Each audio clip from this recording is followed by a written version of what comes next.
El Espíritu Santo dice que en los postreros tiempos muchos apostatarán de la fe, escuchando a doctrinas de demonios, por la hipocresía de mentirosos, que teniendo cauterizada la conciencia, prohibirán ¿qué? Casarse. Diga conmigo, Himeneo y Alejandro, gnosticismo. ¿Quiénes fueron los primeros en crear la doctrina del no matrimonio? El gnosticismo. ¿Pero de dónde viene el gnosticismo? El gnosticismo viene del estoicismo.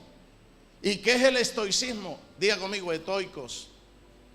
Ustedes se van a dar cuenta en el libro de los Hechos que Pablo, en su camino a Atenas, se encontró con muchos judíos que discutían sobre el judaísmo. Pablo en el entorno tenía diversidad de criterios. Pablo en el entorno tenía diversidad de doctrinas. Tenía que pelear. Por eso le digo, usted tiene que estar preparado para hablar con un rabino. Usted tiene que estar preparado para hablar con un ateo, con un agnóstico. Usted tiene que estar preparado para hablar con un empresario. Usted tiene que estar preparado para hablar con un pobre. Usted tiene que estar preparado para hablar con un intelectual. Porque el evangelio no está sectorizado solamente para gente de baja cultura. El evangelio fue diseñado para todo el mundo.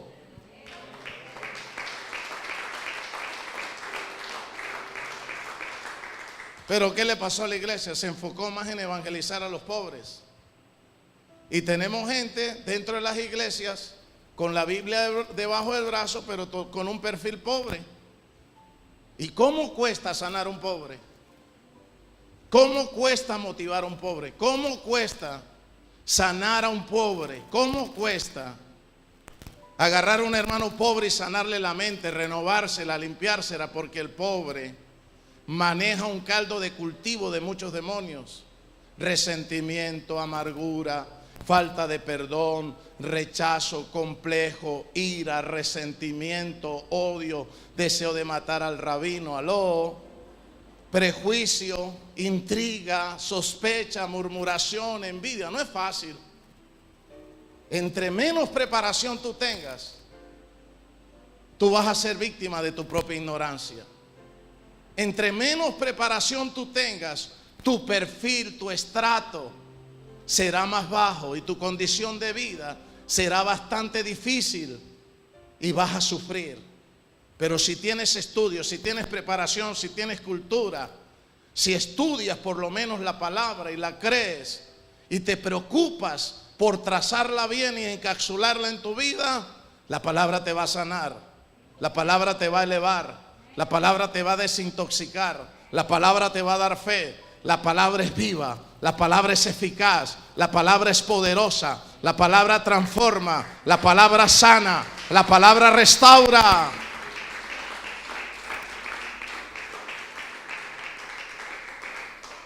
¿Cuántos les ha gustado la carta a Timoteo? Los desafío para que vengan, porque tiene muchos tópicos. Y seguimos hablando. Y Pablo en el camino se encontró con los epicúreos. ¿Ustedes saben quiénes eran los epicúreos? Bueno, se lo dejo ahí en la Wikipedia para que lo busquen. Epicúreos. Y se encontró con los estoicos. Y se encontró con los judaizantes. Y se encontró con los judíos. Bueno, Pablo le tocó encontrarse con toda doctrina. A los apóstoles le tocó enfrentarse a Simón el mago, a un brujo. A Pablo le tocó enfrentarse a otro que ni era filósofo ni nada, sino que directamente era un brujo cabalista judío. Se llamaba Bar Jesús. Y este le hacía la vida imposible a Pablo. Pablo tuvo muchos enemigos espirituales, lo mismo que ahora. El rabino tiene gente que lo ama y gente que lo critica. El rabino tiene gente que lo cuestiona, que lo critica, y el rabino con la palabra tiene que desarmar conceptos mentirosos, estratagemas mentirosas, para poder establecer la verdad del reino. ¿Cuántos le alaban?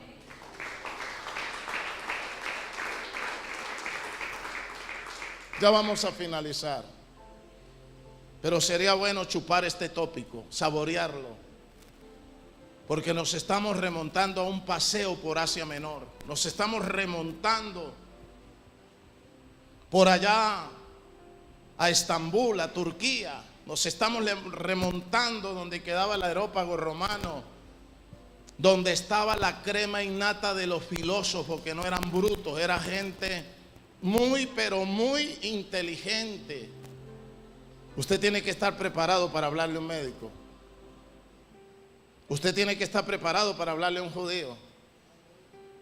Tenemos un montón de gente, buena gente, que carga la Biblia, pero muchas veces no sabe hablar, no sabe cómo expresarse, no tiene argumentos. Tenemos que prepararnos para tumbar todo argumento y presentar una buena defensa de la fe. Por eso tenemos que estudiar la palabra.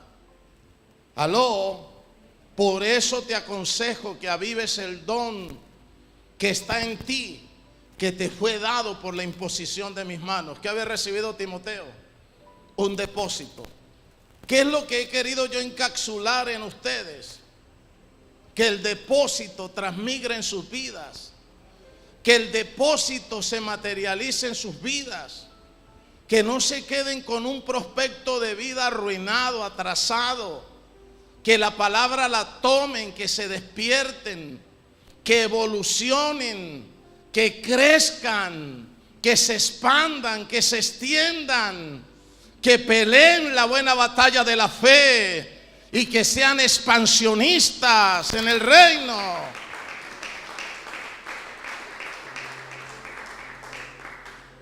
Pablo se encuentra con los epicúreos y vuelve otra vez el rabino con los epicúreos. ¿Quiénes eran los epicúreos? ¿Y quiénes eran los estoicos?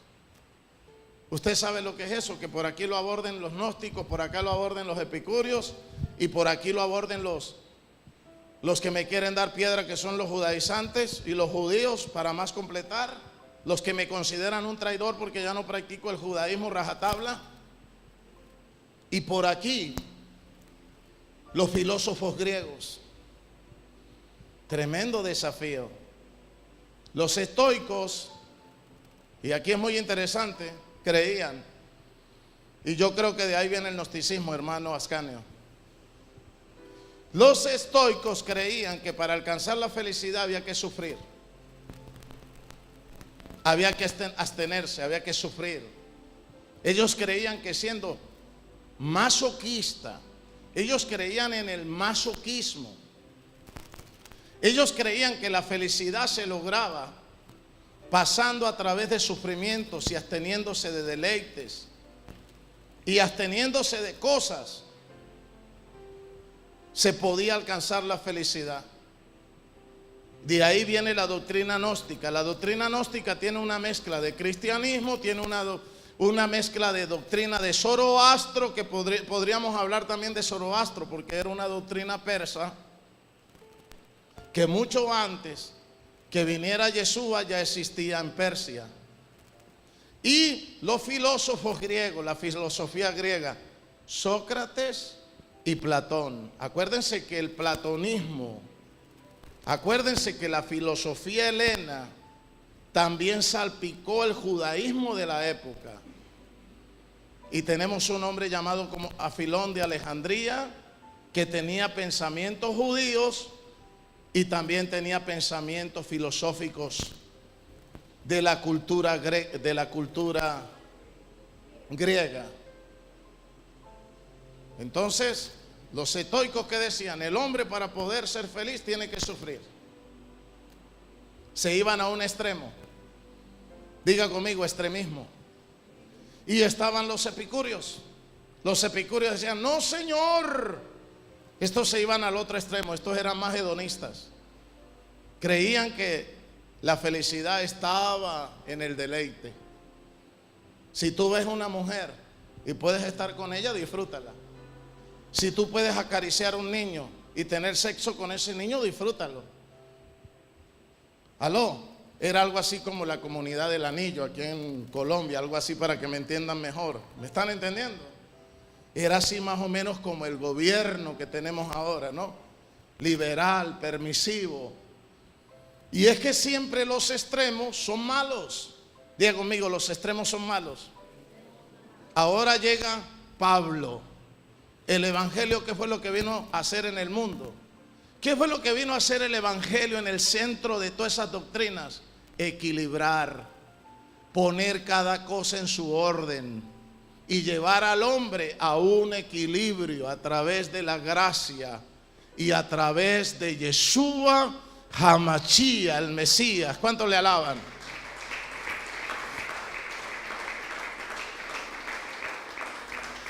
Entonces sigamos hablando de los epicúreos.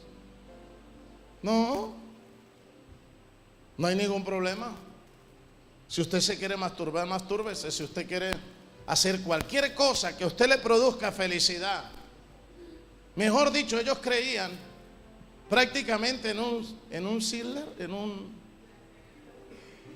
en eso donde se meten en la noche y que swinglers, prácticamente es un swinglers. Ahí todo se permite. Ahí se permite el homosexualismo, ahí se permite el homosexualismo, ahí se permite cualquier cosa, se permite, siempre y cuando tú quieras ser feliz a través del placer. No hay ninguna restricción. Diga conmigo, epicúreos. Y ahí está el problema. El mundo de entonces era un caldo de cultivo donde habían diferentes doctrinas, diferentes pensamientos. Allá no estaban preocupados por la guerrilla.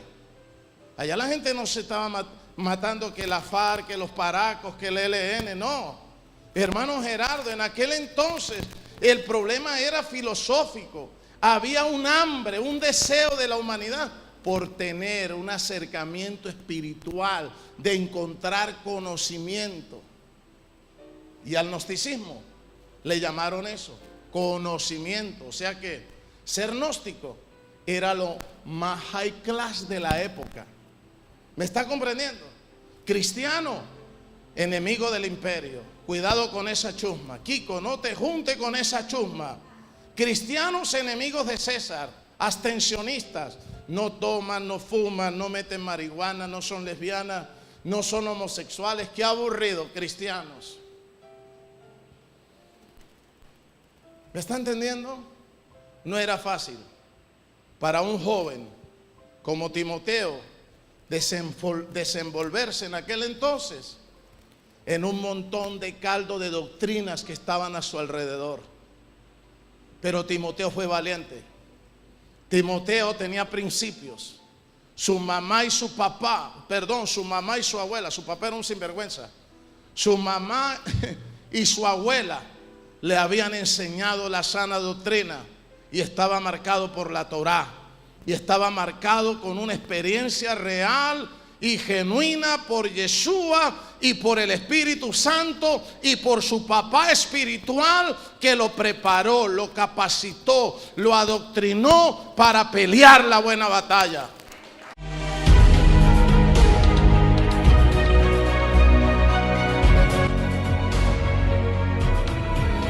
La palabra Timoteo quiere decir amado de Zeus. Tenía un nombre pagano porque tenía una influencia griega en la casa. A Pablo lo sacaron como muerto. No le dieron más piedra porque ya pensaban que estaba muerto. Y allí fue cuando conoció a Timoteo.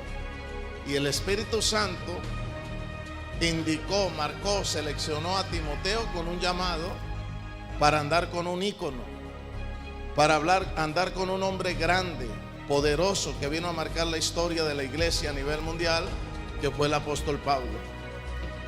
Porque eso fue la herencia gnóstica, que el no tener relaciones, que el no casarse, que el no comer y abstenerse del matrimonio para no practicar el sexo porque lo consideraban algo pecaminoso. Ellos pensaban que con eso estaban purificando sus vidas. Hasta el día de hoy ¿Cómo le cuesta a uno como predicador a una persona encapsularle la prosperidad, encapsularle el éxito, encapsularle la alegría? Porque tenemos una predisposición hacia el sufrimiento. Tenemos una predisposición a sufrir, a que nos pasen cosas nefastas. Tenemos una predisposición a no ser merecedores de la felicidad. Y pensamos que solamente a través del sufrimiento, llevando una vida de abstencionismo, llevando una vida de sufrimiento, como si el Eterno fuera masoquista, es la manera en que nosotros podemos ser felices.